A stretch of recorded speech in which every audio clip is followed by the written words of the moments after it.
We're very pleased to kick off the show here on a Wednesday morning with the leader of the NDP here in Nova Scotia, Claudia Chender. Claudia, how are you?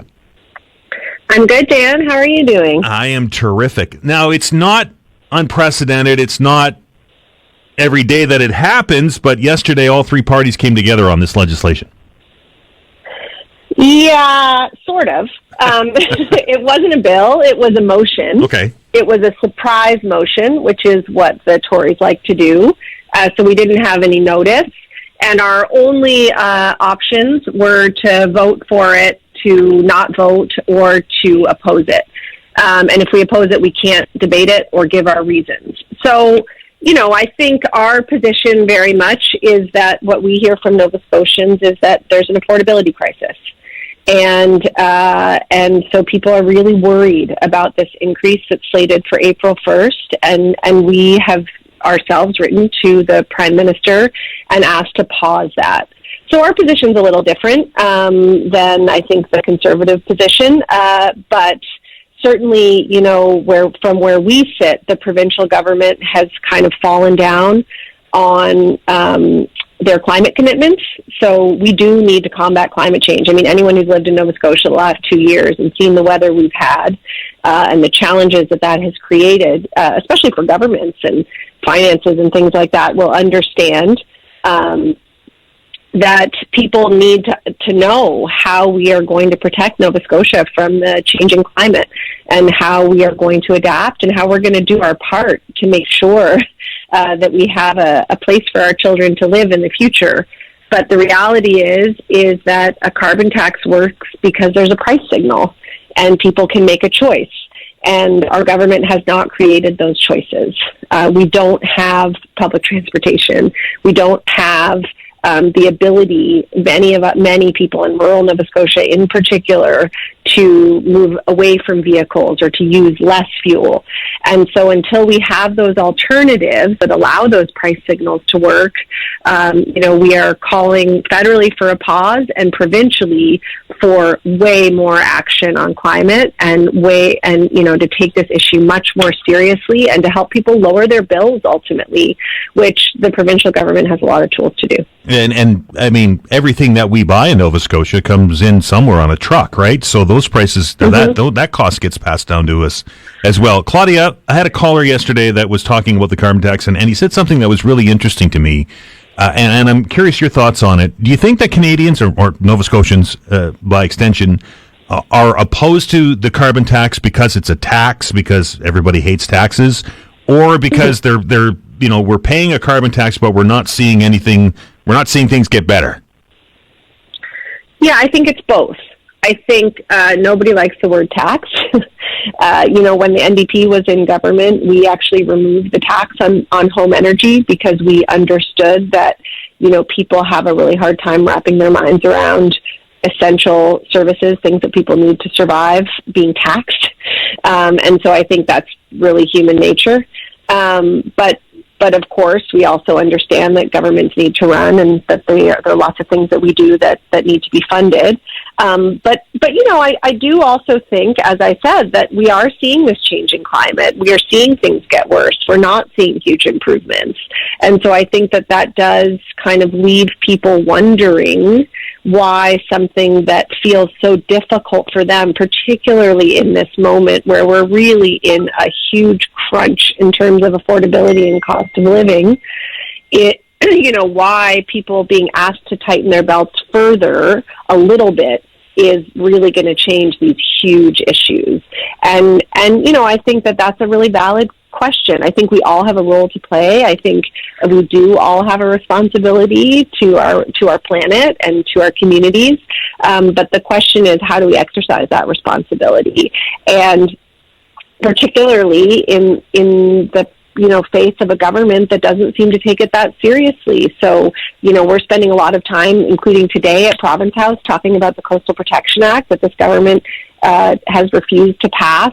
That's a great example of where the government could have taken action on something that really could have addressed some huge concerns around the climate that, I think maybe some people would have been impacted by in terms of where they can build, but certainly wouldn't have been impacted by in terms of how they can afford their groceries or their rent. But the government's choosing not to act on that, and we need much more of that. So I think it's both, Dan. The NDP did lower the taxes on the on home heating fuels when in power, but the Dexter government also increased HST by 2%. So I know that that Nova Scotians you're right. People just don't like taxes here. I guess at the end of the day, with the affordability crisis being in the forefront, with people living in tents, with people not being able to make ends meet at the end of the month, with grocery store prices are absolutely insane. Do you think that climate change, and we all understand that climate change is happening, it's occurring, it's a bad thing, but do you think that Canadians are pushing, or Nova Scotians are pushing the climate change agenda way back onto the back burner because they're just trying to survive? I think definitely that right now people as a whole are more concerned about affordability, and that's because that's real and immediate. That's about do you have enough food to pack your kids' lunch? Do you have enough money to pay the bills at the end of the month? Can you put everything in your grocery cart that you want to? Those are real concerns. And of course, we're always going to be concerned, number one, with survival. But, both affordability and climate change are about survival. It's short-term and long-term. And so I think we need to find solutions that allow us to address both. And so I think one of the places that we need much more attention and action and investment is in lowering our bills. So that can be done through efficiency programs. Like, that's a great example. So, the federal government just cut the Greener Homes Grant, which gives people up to $5,000 back when they're switching off of oil and onto heat pumps and things like that. There are some low-income programs that do that, but we think that the thresholds are too low. I mean, if we really want to address climate change and to help people save money, because we have to be able to do both at the same time, people have to see it. So we know that carbon pricing, there is a rebate, and the federal government loves to talk about this. But, I think what you keep raising, Dan, is the issue of, how do our brains understand all of this? I don't see any change. Every time I fill up my tank, right. I don't see any change happening. We're still seeing the planet warming. We're still seeing all of the emissions happening. We're not seeing any reductions. And yet my paycheck's reducing because I have to pay a carbon tax every time I fill up. That's right. And so the question is, can we try to address that issue in a way that everyone can, that you can feel good about? So you can think, oh, my power bill this month is lower, and, based on the science and what I'm being told, I'm doing my part for the planet. That's the sweet spot. That's what we want. We want people to be using less energy and to be happier about it. And again, that's about demand side. So that's about switching to heat pumps and creating more efficient homes and insulating your homes. That's about public transit and transit around the province so that people aren't always so reliant on cars. That's about electrifying our grid. There's a lot of that, and those big projects, those are projects that rely on government, and that's where we've seen a lot of foot dragging. And so certainly that's a place of focus for us. Switching gears, Claudia, yesterday the NDP tabling an opposition bill that would essentially ban replacement workers or scab workers with the threat of $100,000 a day fine for employers. This kind of born over a strike that's, I know it's been an issue. It's been an issue since I've been in news, to be quite honest. It's been ongoing forever. But this is kind of coming to a head with the strike that's going on over at the Autoport facility in Eastern Passage. Yeah, well, as you probably know, there's legislation making its way through the House of Commons right now. Talk about unprecedented. We actually have passed several pieces of legislation in this legislature with all-party support. Doesn't happen very much in the House of Commons, but the legislation banning replacement workers federally is set to pass with all-party support.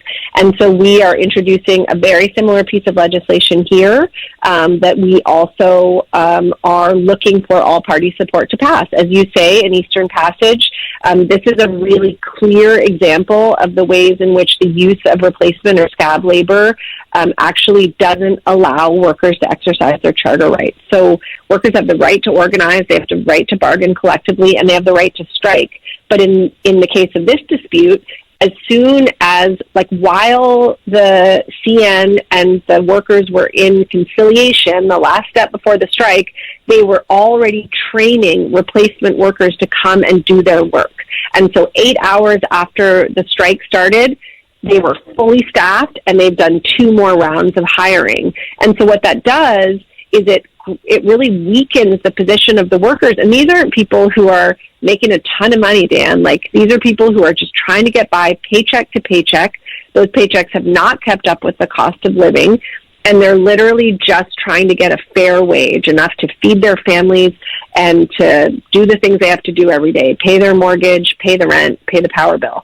And so if they can't bargain for a fair wage, then we're really in trouble. This really hits our whole economy. And so I think this is really common sense legislation. As I said, it's going to pass at the federal level, and we're looking for that support in our legislature too. Is there a chance that it's going to get all party support here? Or and you're right, the NDP has managed to get opposition bills through, but it's not as easy as it being a government bill. No, and often in this kind of situation, the government might introduce their own legislation that's similar. If it was similar enough, we would certainly support that. We don't need to take the credit. We just need the idea to go forward, and we need workers' rights to be protected. So I don't know. I think the comments from the Minister of Labour were positive yesterday, that she's certainly looking at it and considering it. And so, we will be looking for that. Whether we'll get it, I think that's for you to ferret out, I guess, until we come to a vote. Claudia, appreciate the time. Have a great day. Thanks. Okay, thanks so much. That is Claudia Chender, the leader of the Nova Scotia NDP.